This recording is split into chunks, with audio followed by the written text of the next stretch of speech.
Hey, everybody. Thanks for joining us yet again for this talk on the botanical highlights of 2021 for Far Reaches Botanical Conservancy. We do appreciate your persistence through the initial rescheduling of this from 2 weeks ago to yesterday, where we had a internet interruption and kicked us out of Zoom and corrupted our Zoom file to some extent. So we're trying again today, and thank you all. This is incredibly important to us as a fundraising event for helping with our projects here at the Conservancy. So we'll get right to it and hope we do get through it. And one thing to mention too is if anybody, since this is not a live presentation, if you have questions, you can still email us and we'll try to answer them. So I know it's not the same, but please feel free. Yeah, feel free just to email to plants@FarReachesBotanicalConservancy.org and we will get right on it. Alrighty. Okay, so here we go.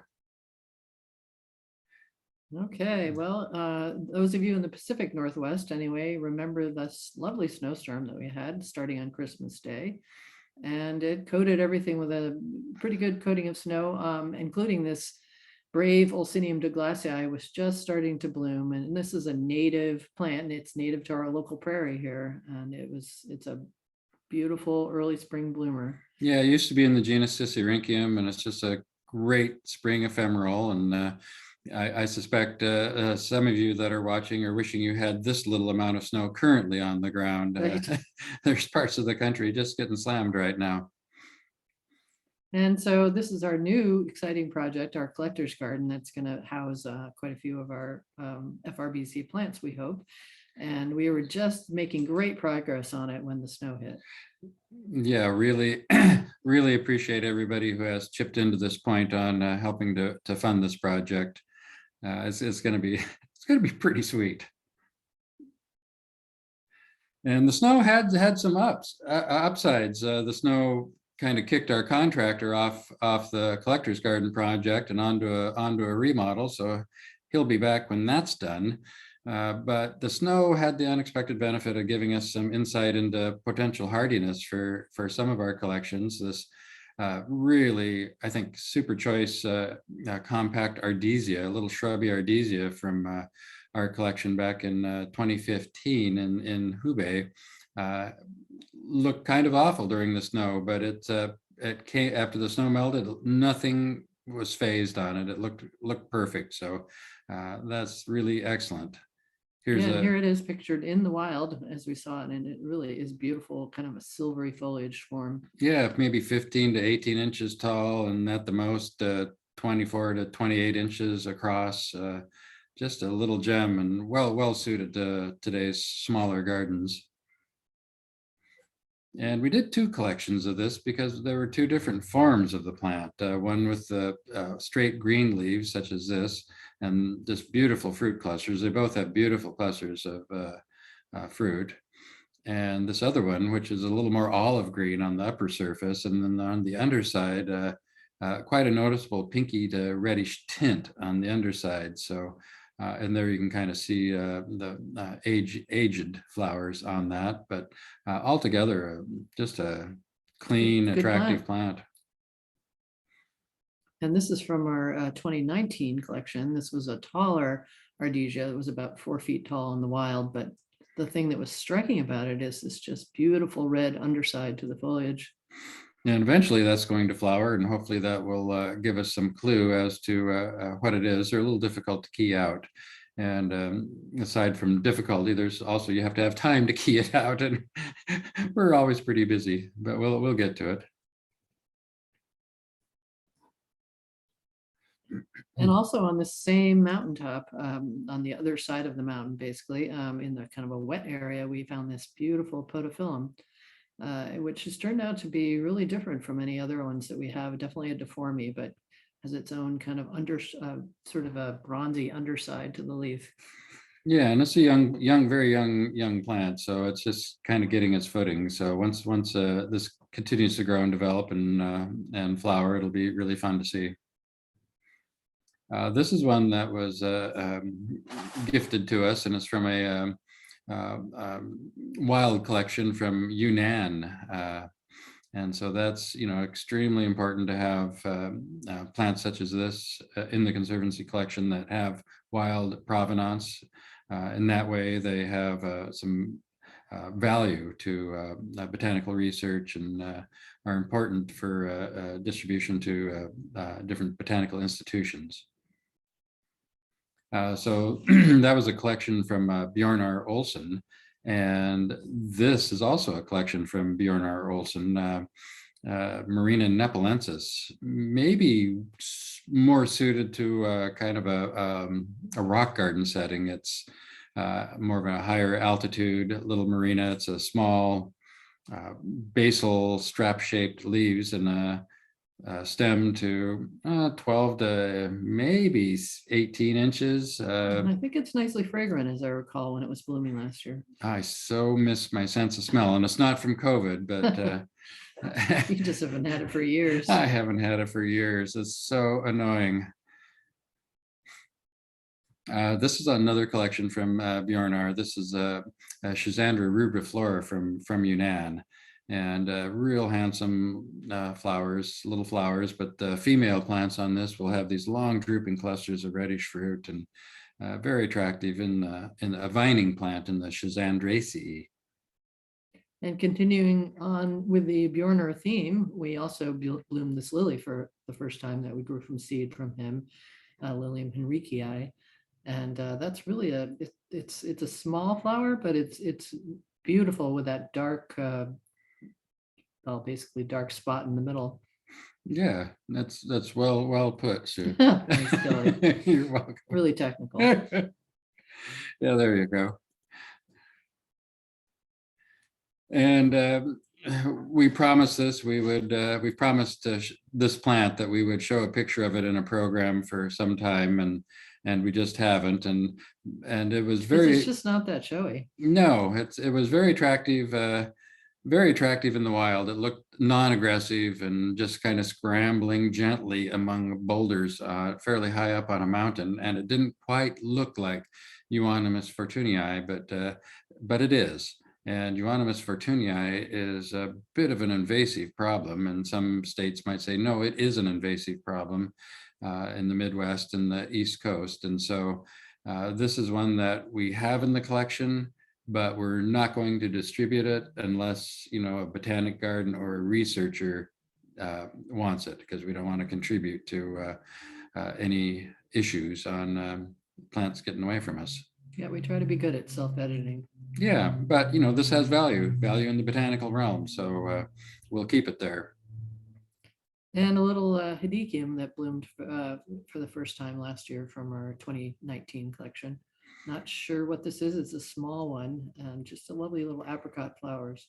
Yeah, 18 inches to maybe 2 feet tall, so a real compact little guy, and graceful, very graceful. So yeah, bears some looking into. Also in the same family, the Zingiberaceae are these hardy zingibers, essentially, Roscoias, and we're mad about Roscoias. We have a lot. Yeah, and this is kind of an example of bringing back plants from cultivated sources, which we also do, and these are all from the UK, and bloomed for us last year for the first time, so it was really fun to see them. Yeah, and this Harvington raw silk here, it's a selection from Hugh Nunn, and he used to have a nursery in the village of Harvington, hence the name. But really nice little group of hybrids he did. Yeah, I like Inkling. That's one of my favorites. Not sure that, I don't know if that's from him, but Inkling is a well, I love the name too. So.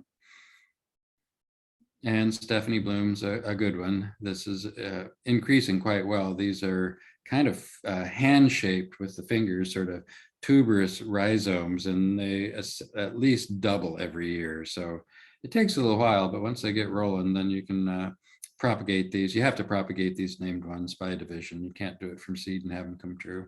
That's right. And Humiana lutea. Humiana is just a really excellent species with big flowers appearing before the foliage does. And so it's certainly one of the showiest species in the genus. And this Macbeth's pink, presumably named after Ron Macbeth, who is a famous Scottish nurseryman.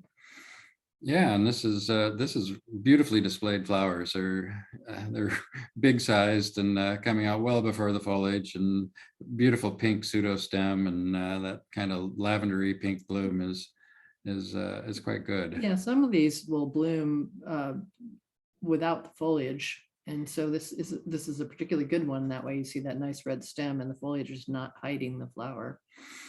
We've got one species, Roscoea precox, and talk about a collector's plant, because you'd have to be a Roscoea collector to even waste any space in the garden or in your greenhouse for this thing. It's good. I mean, the best thing you can say is it's got good stout green foliage, but who cares? That little flower is tucked so far in there, and it's just a miserable little thing, as it would be called. Sound like Peter Cox.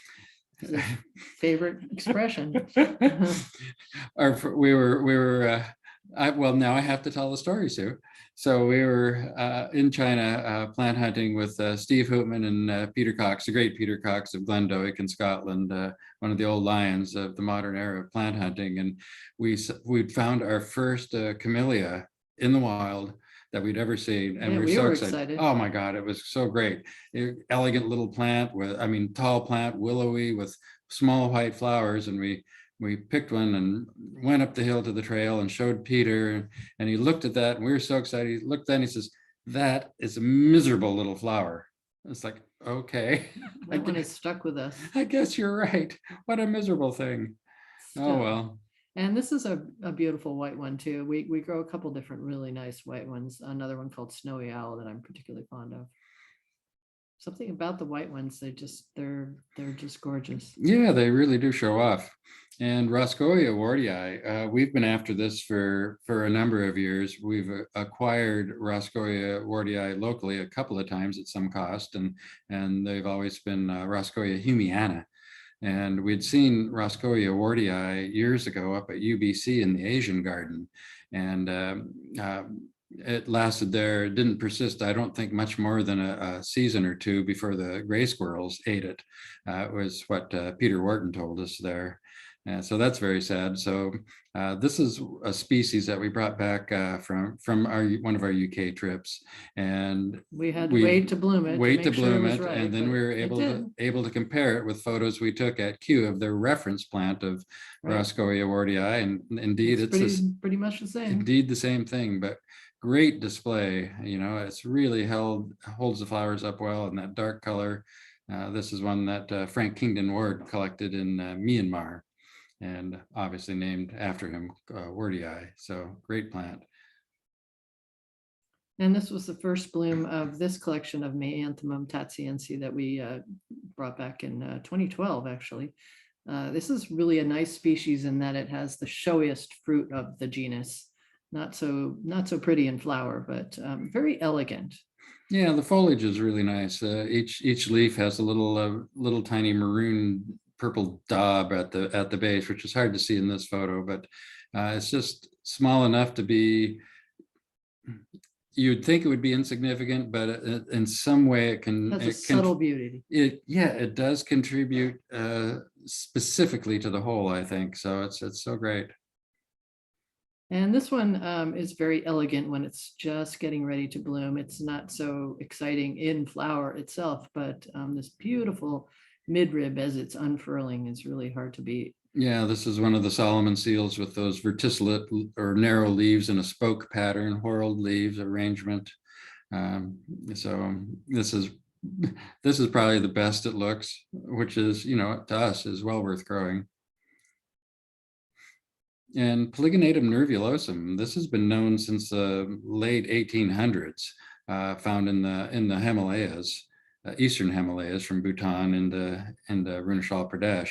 And this is notable for this way that the flower pedicel, this long pedicel, often snugs along the central midrib or nerve of the leaf blade, hence the name nervulosum. This is actually not the flowers. This is after it's done blooming. We actually missed it blooming last year, which we are ashamed to say. And It's pretty subtle, I how, think. how many times have we missed the first bloom for us? It's been innumerable, but we have so many plants. It's honestly, it's kind of embarrassing how many cool plants we have when we miss something that we've wanted to see forever. But this is an evergreen species, and generally, a lot of times you see these as being epiphytes or growing on rubble with a lot of moss on it. So impeccable drainage, I think, is the key to growing these well. And I have no idea how hardy this is going to prove. We don't have enough yet to try outside, but we'll give it a shot one of these years. And similar conditions are required for Heteropolygonatum. This is an allied genus to Polygonatum, but it differs in a couple of ways. One in that it has terminal flowers as well as axillary flowers, whereas Polygonatum, with a couple of exceptions, always has just axillary flowers. But this is one that Aaron Floden described in 2014. This had been placed in Polygonatum, but he looked at that. Aaron's the world expert on Polygonatum and Heteropolygonatum, and he realized, no, this is not a Polygonatum, and he transferred it to Heteropolygonatum. So, but it has these odd little sort of foliose appendages here, and we showed a picture of this to Aaron, and he said, yeah, he has seen that happen before.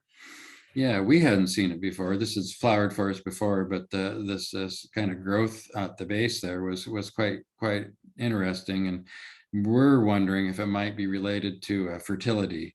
Certainly in the wild, the fertility is very low. Here at the nursery, we like to think it's a little higher, but sometimes it's just as low as in the wild. But it is getting certainly more nitrogen. So.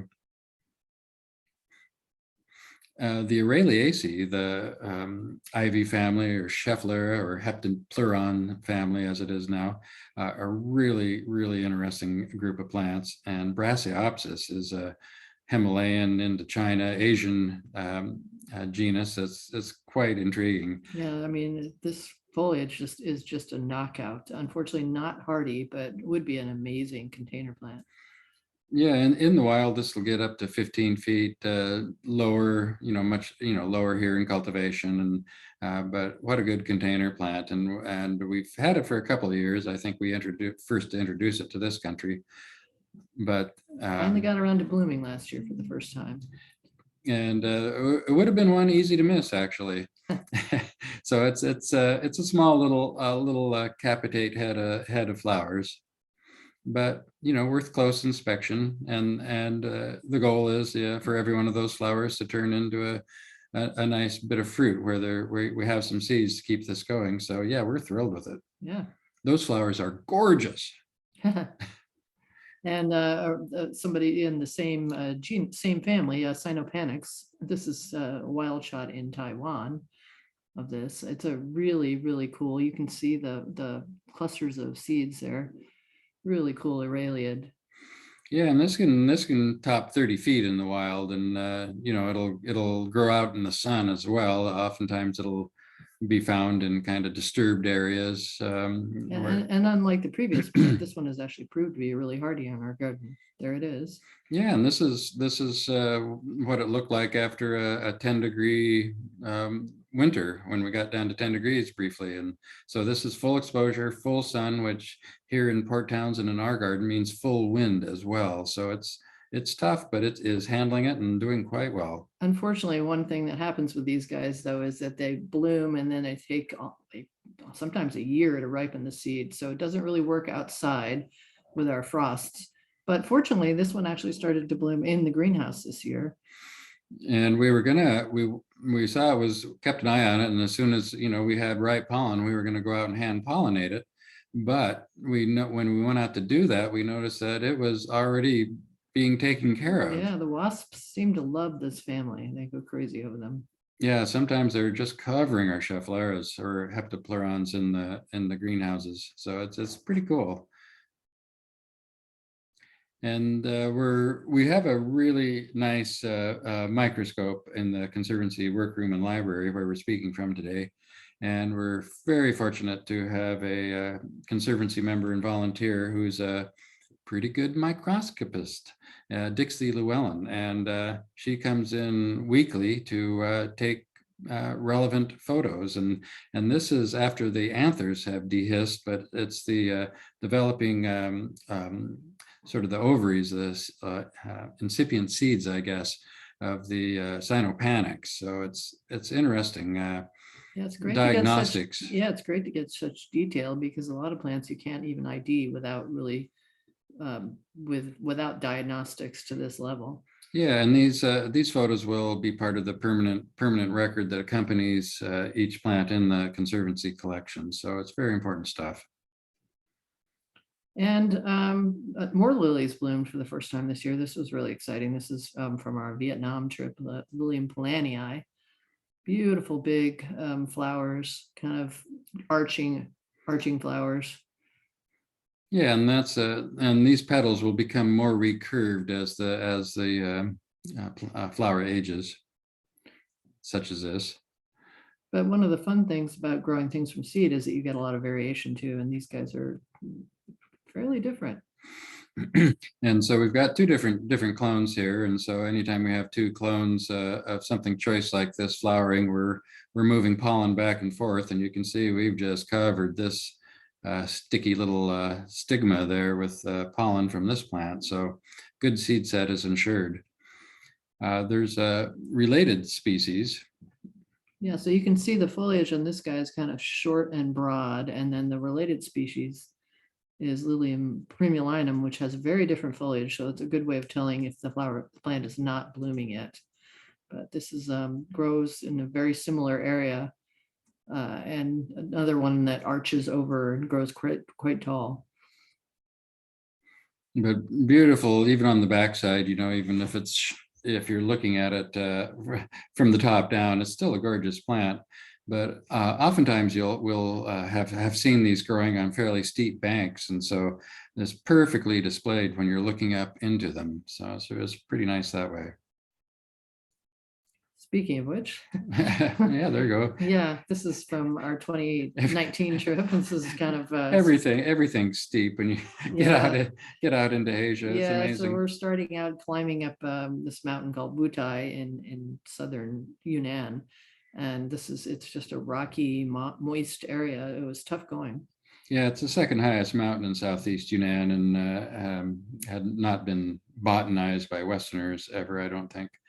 But yeah, it was a hard freaking day. But right off the bat, we saw this really cool little Gesneriid African violet relative growing low elevation, so not much chance of it being hardy, but really a lovely thing. Yeah, quite an intriguing thing. It'd be a great conservatory plant.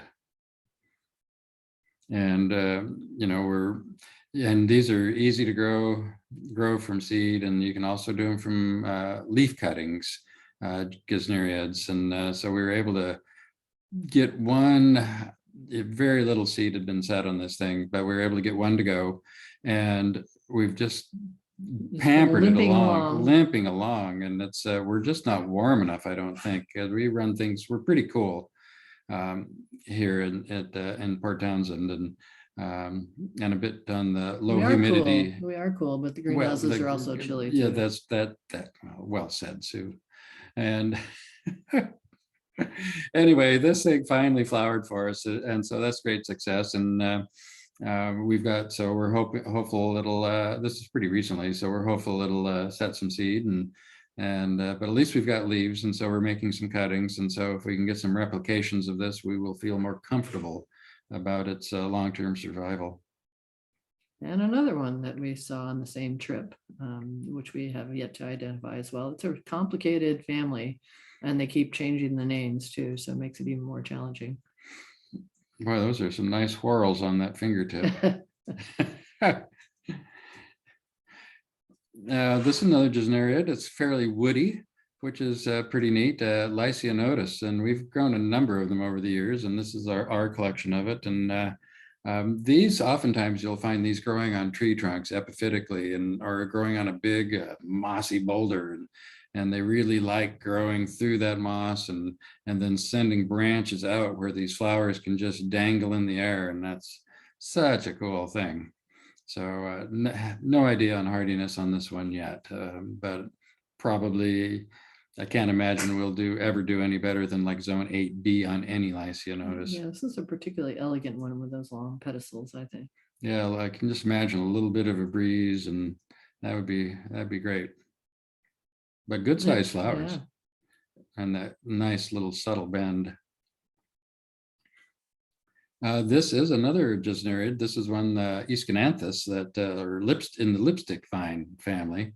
This is one that Steve Hoopman first introduced a number of years ago, and has been the only clone in cultivation for quite some time. But it's proven to be remarkably hardy in Seattle. So that's a fantastic addition to the ornamental plant palette. Yeah, and I think we've got about 5 different clones of this now, so it'll be fun to try some different ones out and see if there's a variation. Yeah, I think we've got two clones from Vietnam and three from China. Yeah. And a little bit of variation, but it'll be interesting to compare growth habits out in the garden. And hardiness. And hardiness. Yeah, and one of the things we do with the Conservancy is trade plants back and forth between different botanic gardens. And this is from Mark Wethington from the J.C. Ralston Arboretum, generously gave us a piece of this plant. Yeah, that's another gesneriid. Yeah, one of his wild collections. And not sure what it is yet. It has little flowers, but I like the foliage on it. It is little flowers, but it's a cutie. It's a cutie. And Oreochris rothornii used to be in the genus Brigsia. Now the genus Brigsia doesn't exist anymore. They've rent that asunder, the taxonomists have. So we just have Oreochris, which is, great. This is one from 2012 trip, and it came from an area that's absolutely going to be hardy in the west side of the Pacific Northwest here. So west side of the Cascade Mountains, so Seattle area, Portland area. It's going to be a great little addition to a shaded rock garden, for example. This one does have big flowers and beautiful foliage. Yeah, and this is one that would work in a trough or in a north-facing sort of wall on a crevice garden. Be really great. But great detail in the flowers. So this was just a quick aside. The gesneriid, whole group of gesneriids was a group that we had resisted for quite a few years there, and then we just finally said, "Oh my God, they're so cool! We're going to collect them." Well, the same thing could be said about ferns. We've seen so many wonderful ferns in Asia, but we've resisted falling over the fern cliff. Fern cliff, exactly. But oh well, we're lost now. We're all about ferns. We love ferns. And our friend Judith Jones, who's started in Fancy Franz Fern Nursery up in Gold Bar. She's one of the world's great experts on ferns, and their grandest proponent, I think. And she has been on us for years to grow more ferns, and here she is taking some of her choice stock pots and dividing us off pieces.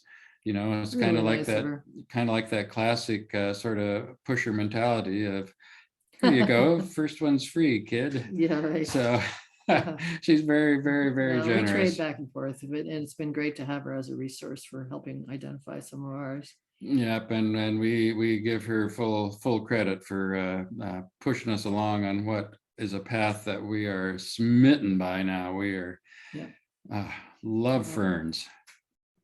Yeah, and this is an interesting one here, one of our collections, this oleandra. It just has a very interesting growth habit. Yeah, and it's made the grade this year because we've got it down to genus, which is a great step. So we're, rather than just the ubiquitous tag ferns, now we've got the genus Oleandra. And we thought it was going to be an evergreen one, but no, it's actually deciduous.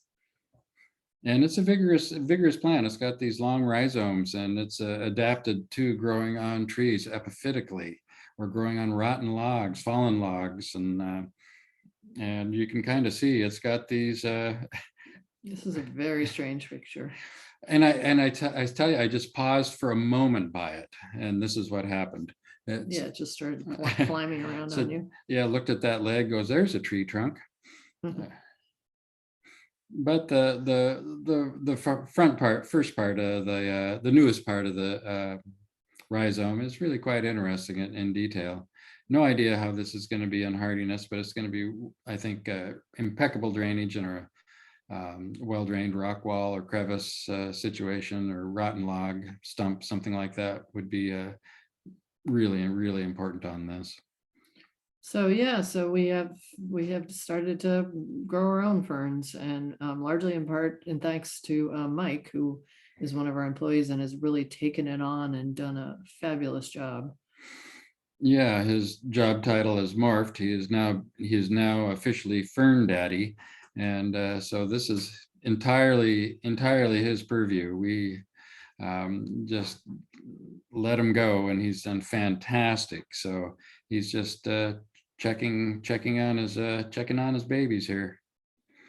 Yeah, it takes a lot of detail work, and this is kind of an example of what he does. He collects the spores, and the bigger envelope is actually the frond itself with the spores on it, and then he shakes them out and packages them up into a smaller envelope. Yeah, so they go from once the spore have dropped in here, then he cleans them and shakes them and stores them, puts them in this envelope, folds it up, and puts it in a Ziploc plastic bag, and that's for storage until sowing time occurs. So all the relevant information on it. It's really, really great. He's got the perfect set of attributes to Got make great this handwriting, happen. which helps too. That's big.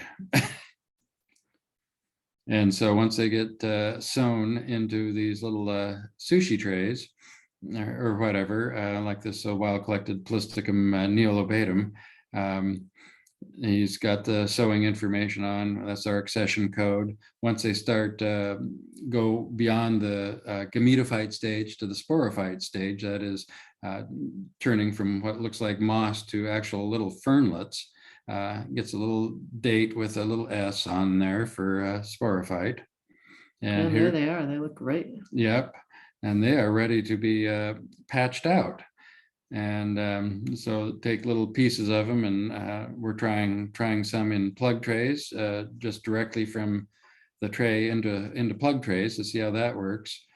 These are nice little bits of Asplenium lyalii from a plant from New Zealand that we brought in from a nursery in the UK.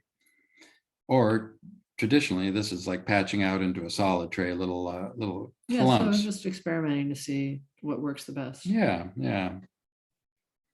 And another person that got us into all this was Jeanette Coonan, and this is in her Seattle garden, and she's just showing us how she does it. She said she just uses these little bake dishes and puts the spores on them and gets ferns. And come on, it's not that hard, guys. You can do it. Yeah, so good on you, Jeanette. Jeanette's a conservancy member and a friend, and just a excellent plants person.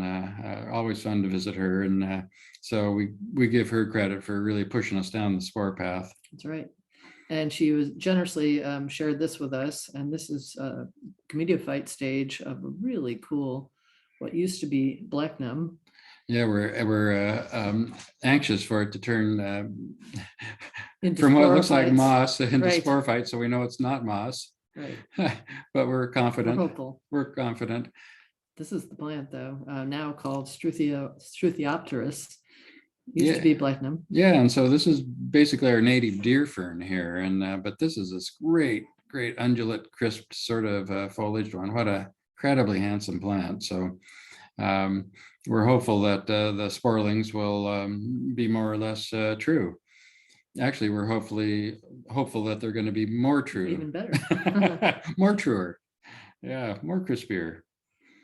So this is giving us an opportunity to propagate some of our many collections and of ferns that are very scarce in commerce. Drinaria in particular is a darn hard thing to come by.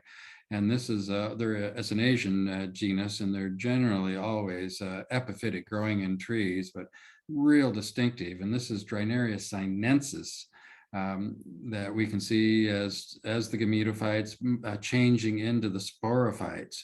And this is a plant that we brought back from the UK. And Yeah, it's look at those you can kind of sporophytes. see these looking more and more like little bits of liverwort or something, which is what you want it to be. And these are going to turn into little fernlets. So awesome.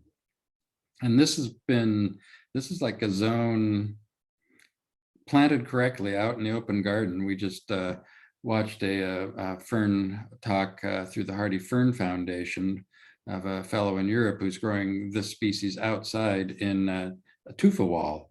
And drainage in winter is the key to keeping these Yeah, he's going. having great luck with tufa. We just need to find some tufa. If anyone knows where to get some, Oh boy, let us know. will you ever get some cool plants? That's right. Oh, Anyway, there's another Drinaria. This is one that we saw in the wild.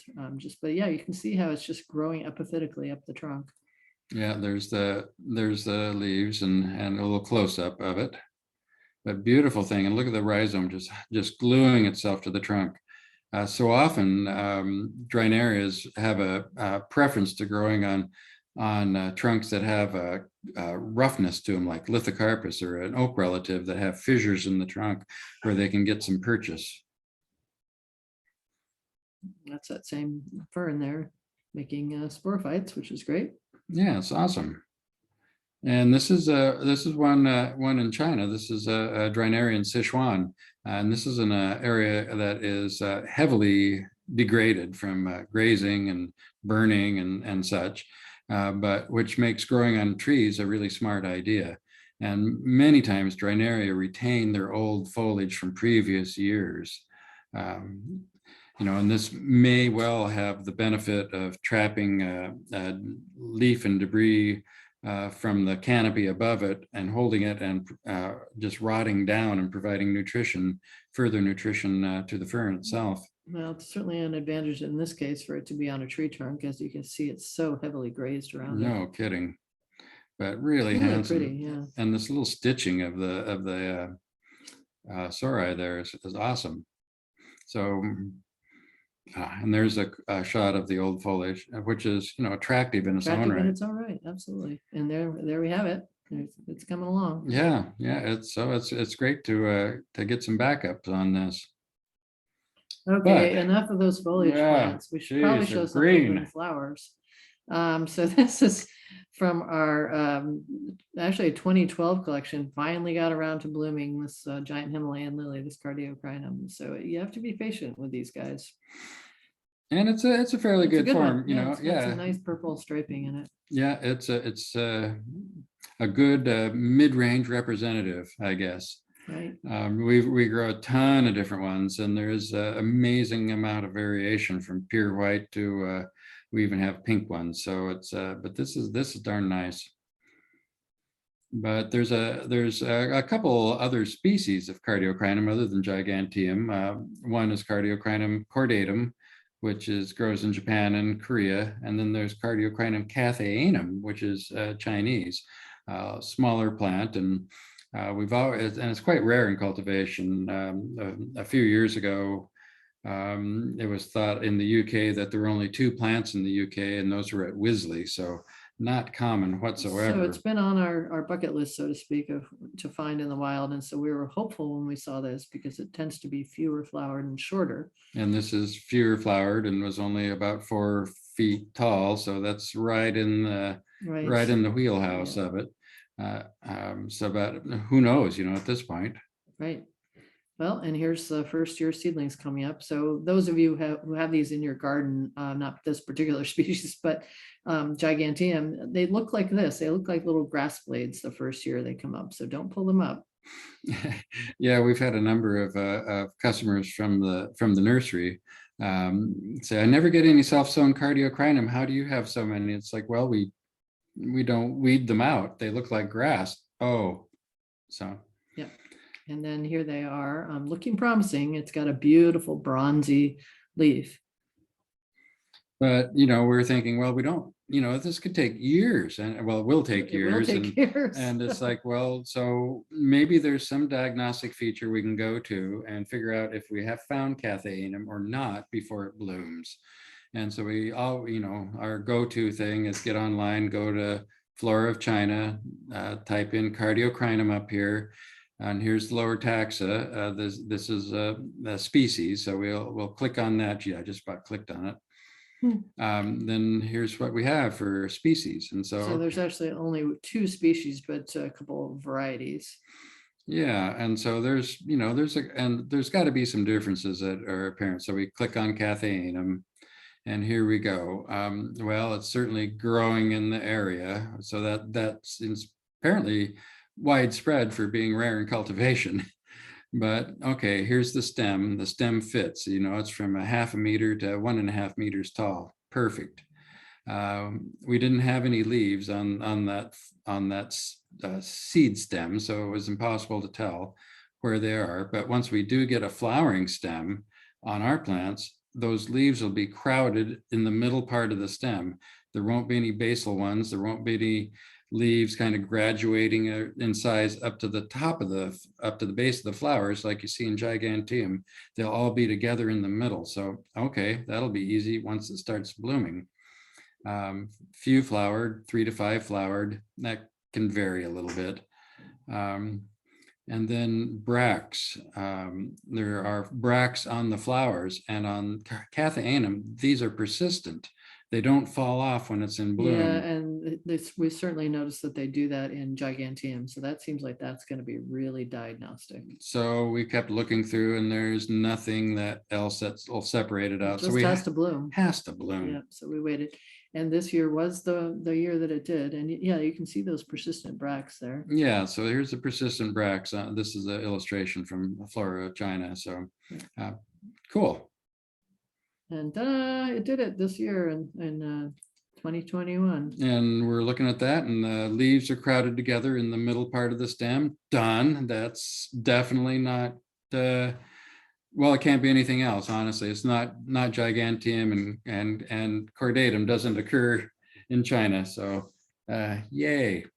But looking, oh, there it is. Yeah, just coming on. And hopefully these bracts here will persist as the flowers elongate, and there it is. And sure enough, here are the persistent bracts. So yeah.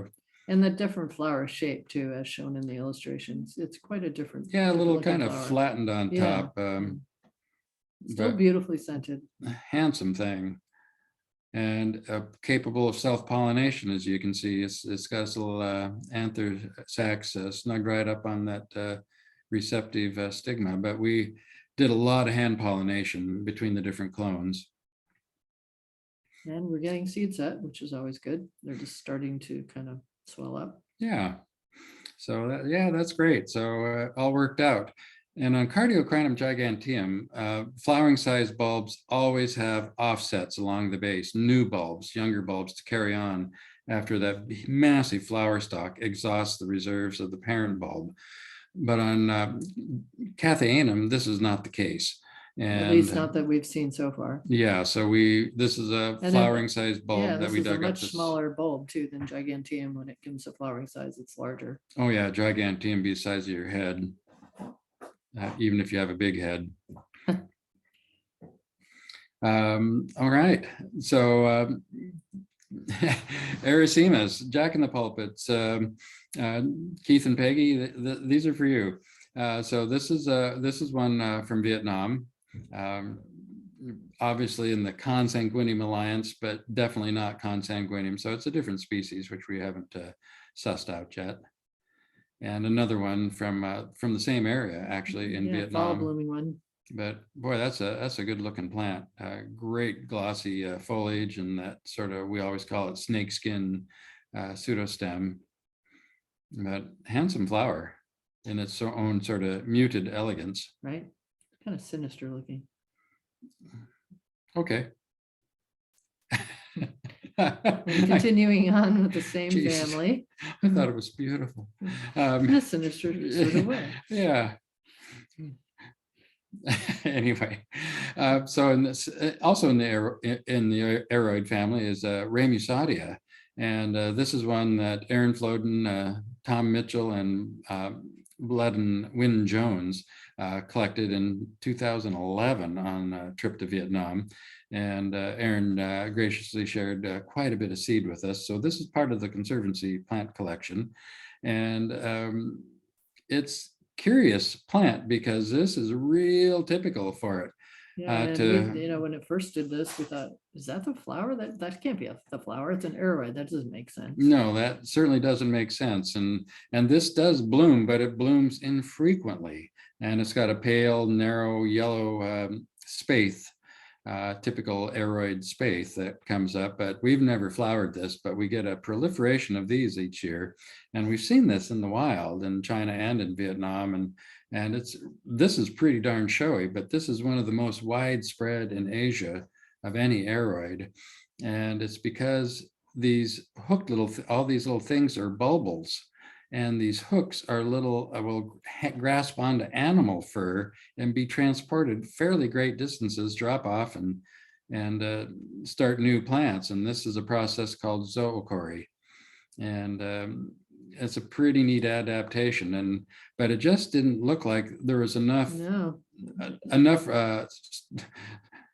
reserves in these little things to actually create new plants. So we stripped off a bunch and planted them and put them on the bench. Look at that. Here they come up.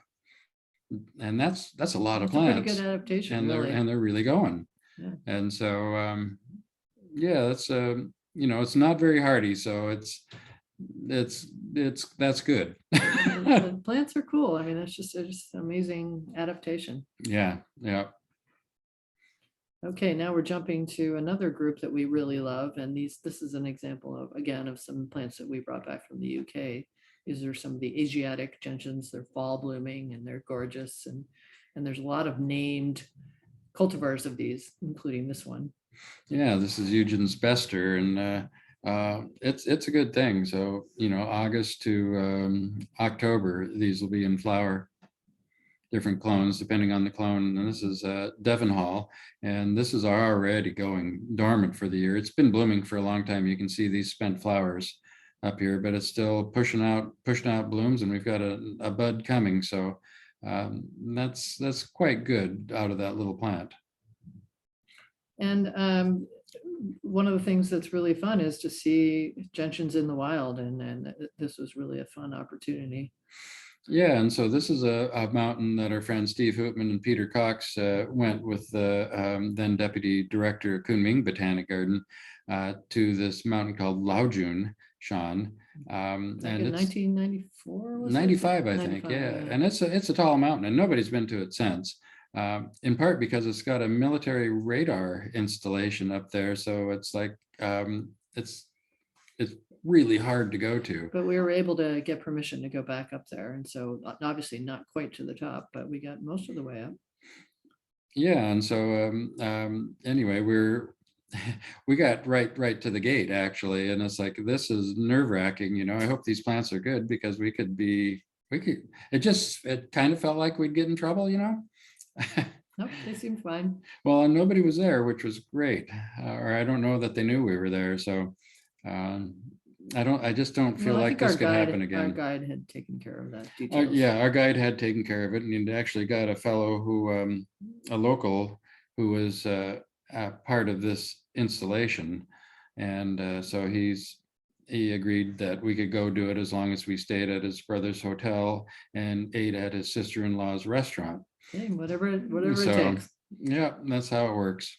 Yeah, but here's this gentian just growing on this kind of rocky outcrop right along the road here, and it's kind of a woody plant, different from what you typically think of as gentians. Yeah, these stems here, they are woody, and they seem to be persistent, and it's a very cool thing. And the flower color is varied from quite purplish to a pale blue, and so this is it now blooming for the first time this year. One of our seedlings, which is in my opinion, the nicest one, because it's really a lovely blue, but we do have some purple ones as well. So yeah, it's really great. This is going to be good. We very hardy. Yeah, this is at about 10,000 feet. So also from the same mountain, this Elysium was a fun little thing to find here. We're excited to see it blooming very young with flower buds. And the flowers did not disappoint. A little bit of pink tinge from that pink budded one, but there were some that were not pink budded, and but just really attractive thing in the star anise family.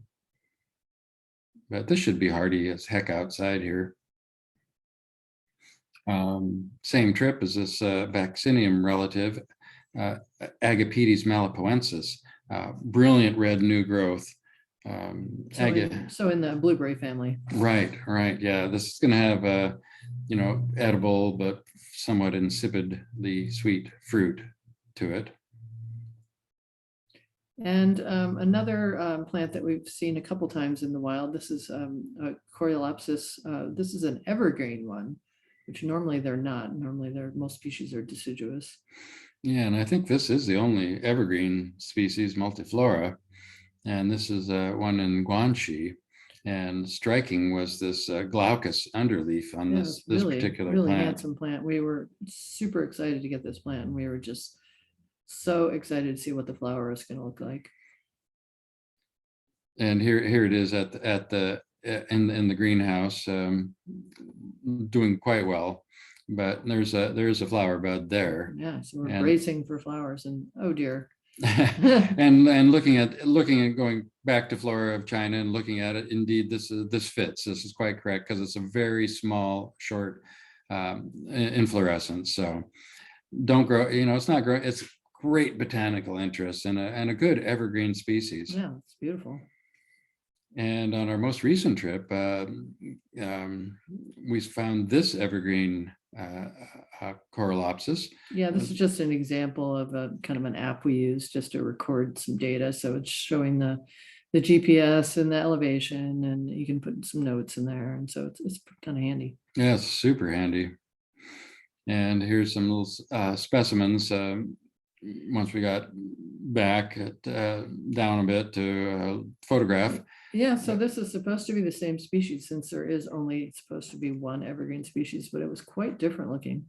Didn't have that real glaucous underside, but the new growth is fabulous bronze or burgundy color. And here it is, the two side by side, the two different ones at the same stage of growth, and really, really different.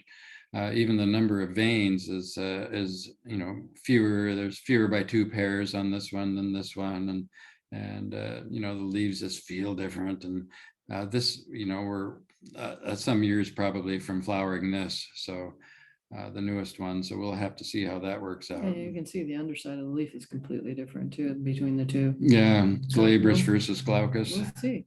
Yeah, it could be something totally different. So Magnolia sieboldii flowered for us for the first time from our collection a few years ago, and looking just like it should with these sort of pendulous downward facing sort of beautiful small white flower. So it's a good plant, and set seed, which is always a good thing. Really nice. Oftentimes in the wild, it's hard to find magnolia seed. They're beloved by pheasants and pigeons and things, that sort of thing. So here we are in Vietnam. This is actually our last day, and we're kind of heading back towards Hanoi, I believe. And we just had a little bit more time when we're trying to look out across these hills, and you can see how denuded it's getting. It's just been really cut. But there were a few rich looking little hills, and we saw this one road, and we said, well, let's just go check that out. Yeah, we can spend an hour or two. And yeah. So up we went and went around and kind of nestled back right up in here. That was interesting. And there were some small trees there. And this was a great find. This is a Huodendron tomentosum. This is in the styrax family, an evergreen tree. There's 3 species in China, and the bark is just amazing. Bark, jaw-dropping. It's just when that exfoliates and you're left with just the smooth. Oh. And we go with our friend Tom on these trips, and he's quite the climber, and so he's actually up in this tree checking it out to see if there's any seed. Yeah.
So you're recording now. All right, so we're still back. We had a little flicker on the, double check that you're sharing the screen. hang on a second, we're gonna check. We love our internet here in Port Townsend, not.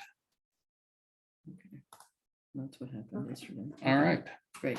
great, thank you. Wonderful to have Elena, our administrator and technical wizardress here to take us Luddites through problems.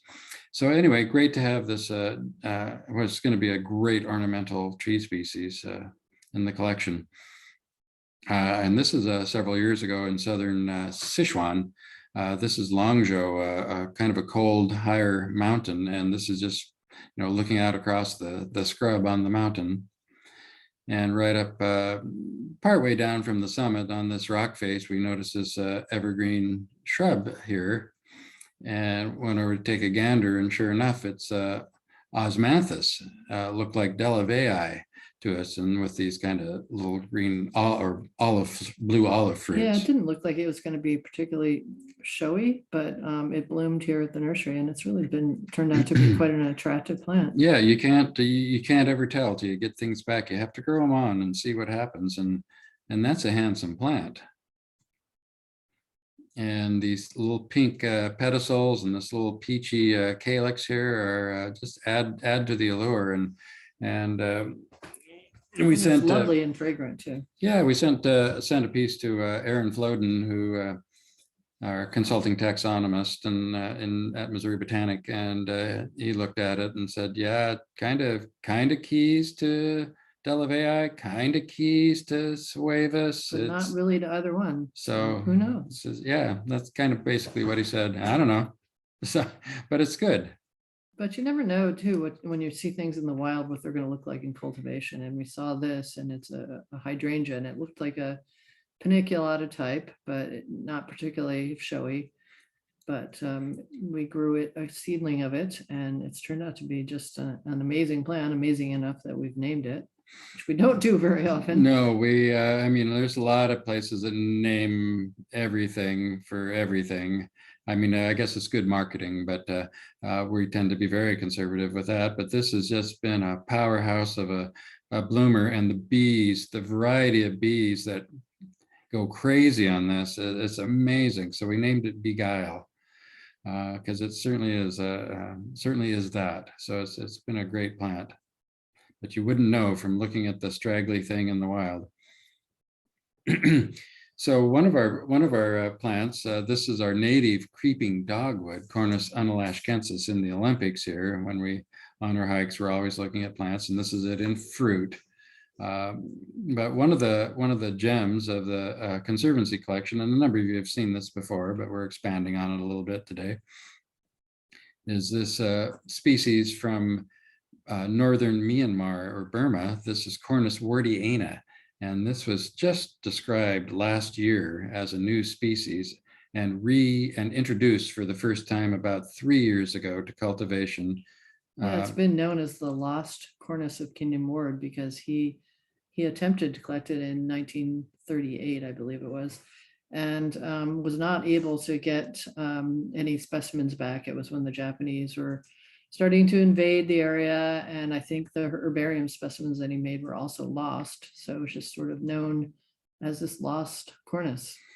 And so this is almost 2,000 miles from its nearest relative up north, and it's way down in the subtropics, and it's evergreen, whereas the other two species, Suisica and Canadensis, and well, 3 species, Unalashkensis, are all deciduous. So this is like, it's an amazing find, and quite an exciting botanical thing. And he talks about it in one of his books that Sue is reading at the moment. Yeah, it's just kind of funny. I'm happen to be reading Burma's Icy Mountains by Frank Kingdom Ward, and I was just reading along, and on page 74, he's talking about seeing these. He's in northern Myanmar, and he's getting into the subalpine zone, still shrubby, but he's seeing Enchanthus and Clethra, but even more surprising than any rhododendron was the discovery under the bushes of a creeping dwarf Cornus, indistinguishable from the alpine Suisica of North Britain and Greenland, or for that matter, Canadense. Had the same little central pyramid of minute flowers surrounded by 4 milk white bracts, followed by dull red pear-shaped fruits. And he's just, imagine it, the white bracts are often tinged pink, almost as in Cornus Florida. Imagine a creeping Cornus Florida on the rock garden. And that turned out to be the most exciting plant for him of that particular mountain that he botanized. And so it was really fun that it was rediscovered. And he's certainly one of the greatest plant hunters of all time, and not being able to introduce this was a lasting regret of his. And so we're visiting our friend who was given plants by the botanist who collected them in Myanmar, given these to grow on in his nursery to get them established. And we were looking at these and just exclaiming, and he says, take one of these. And it's like, no, not till you have more, and we just need a cutting. He said, no, we need to share this. We need to share this, so you guys will do good with it. And it has done really great for us. We've got it going from cuttings now, which is exciting. And we've acquired 3 more clones, because it seems to be self-infertile. So we've got 3 more clones. So we feel very good about feel very good about having this. But you can just see by this map, which is really interesting, that it's way, way far away from any of its relatives. There's Wardiana. It's almost in the Indian Ocean, really. Yeah, pretty crazy.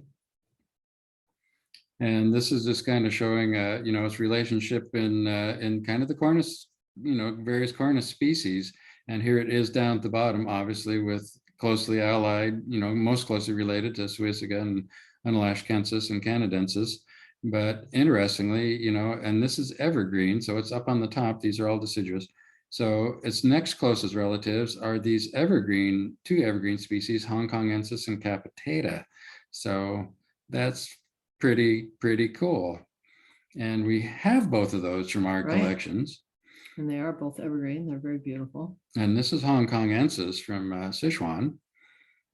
Big yellowish flowers and an evergreen plant. And that's a good sized flower. So that's been hardy in our garden out, full exposure.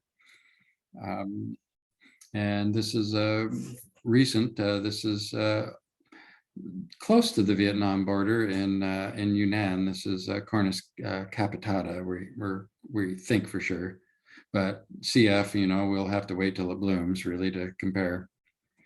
But big fleshy fruit. You can see that something's enjoying eating it. Yeah, something just took a bite out of that one. So both people and animals eat these. But yeah, those are golf ball sized easily. And this is another species, not closely related. This is far removed from Wardiana as it could be, really, but an evergreen species from Sichuan up into the Himalaya, Cornus oblonga. Very rare in cultivation. This Probably is not going to be hardy. No, this is pretty low elevation. Yeah, it needs a sheltered position. This would be like a classic wall plant in a mild garden, but still really intriguing. And these nice kind of pyramidal terminal racemes of flowers that are scented. Not a big showy flower. Yeah, but this is one that we brought in from the UK. Another one from the UK is this Eucryphia times Hillieri Winton. And this is a hybrid between Eucryphia morii and Eucryphia lucida, hardier than morii.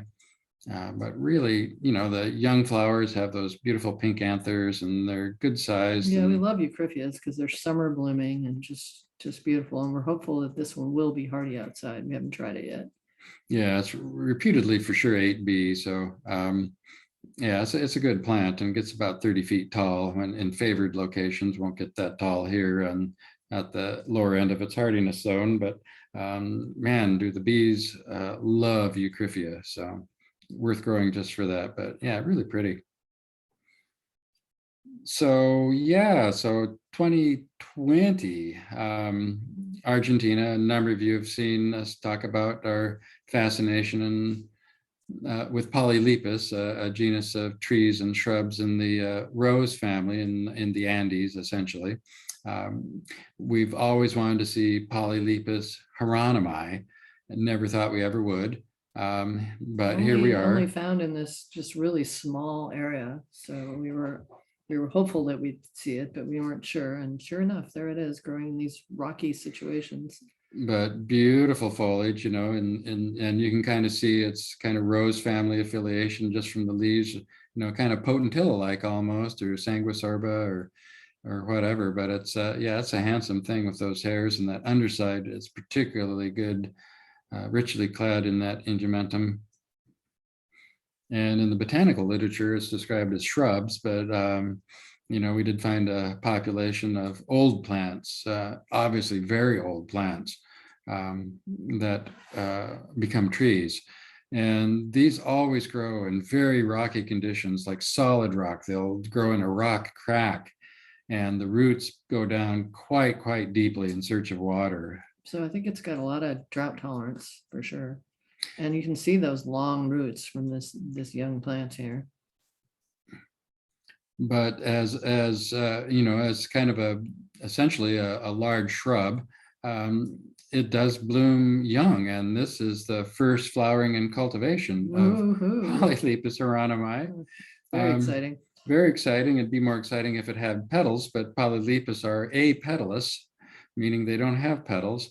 But it's really intriguing. They have really great detail, and Interdixie, who has done some fabulous close-up photography.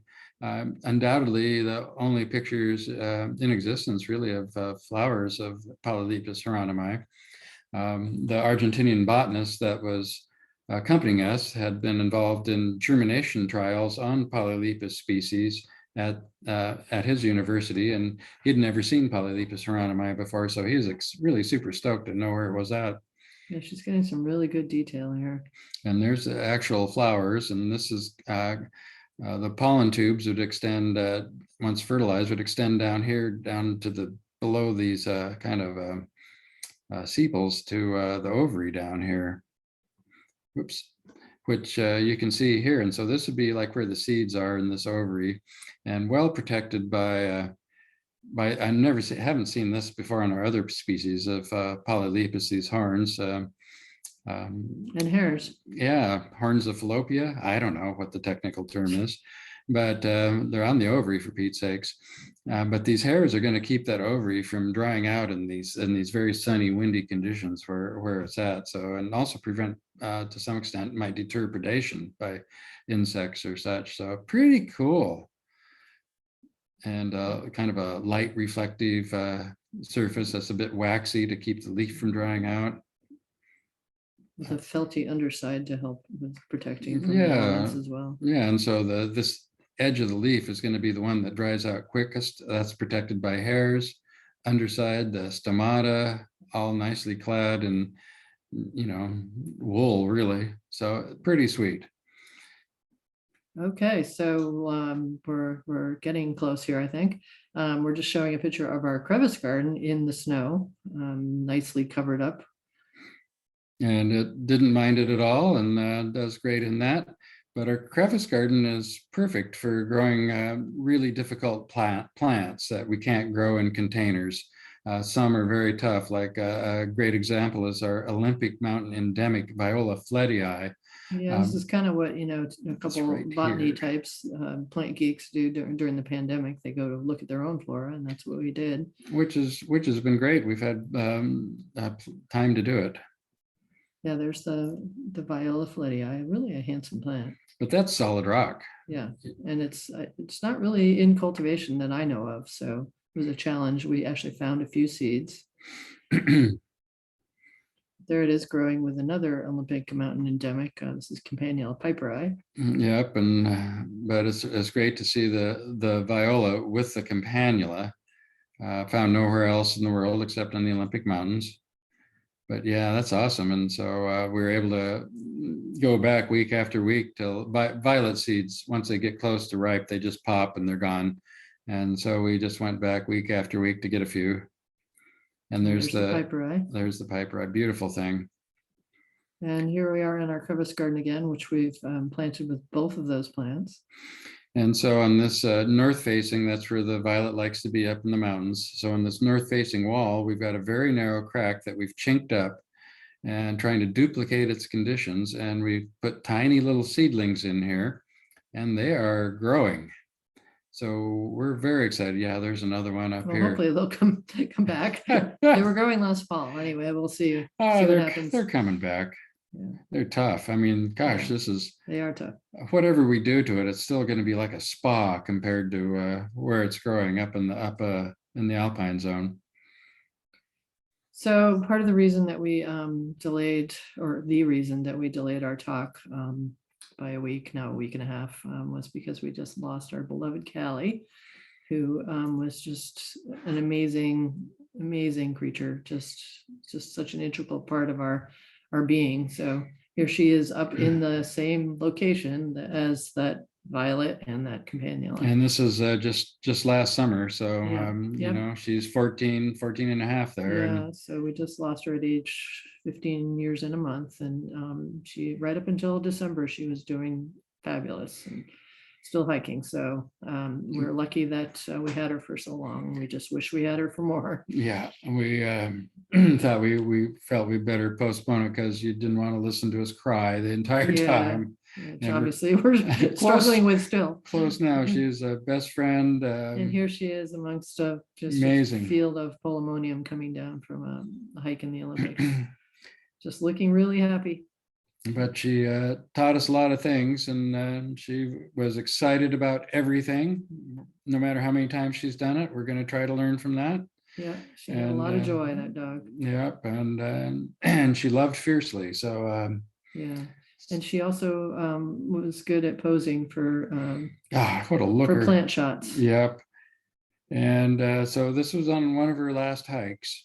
And this is our native licorice fern, Polypodium glycyrrhiza, and it's a crested one that we found locally. The tips are nicely crested, and even the ends of the pinnae are showing some cresting. And it's the last plant that Callie found. Yeah, And she's she's providing a nice backdrop. Yep, she's just kind of laying against this fallen maple log where this was rotten maple log where this was on, and this fern will have to have a name attached to it sometime, and can't imagine it being called anything but Callie, but I think that's true. we'll see. So Yeah. is there another photo after this? I can't remember. I don't think so. I think this is it. So I think we'll end there. And pardon? Actually, I think there is one more. Oh, there is one more. Yeah. Oh, yes. Yeah, just to thank you. Thanks to everybody for listening in. I'm sorry we weren't able to do it live, but again, if you have any questions, feel free to email us, and thanks for supporting us. And this is a Trifolium macrocephalum, big-headed clover over just east of Ellensburg.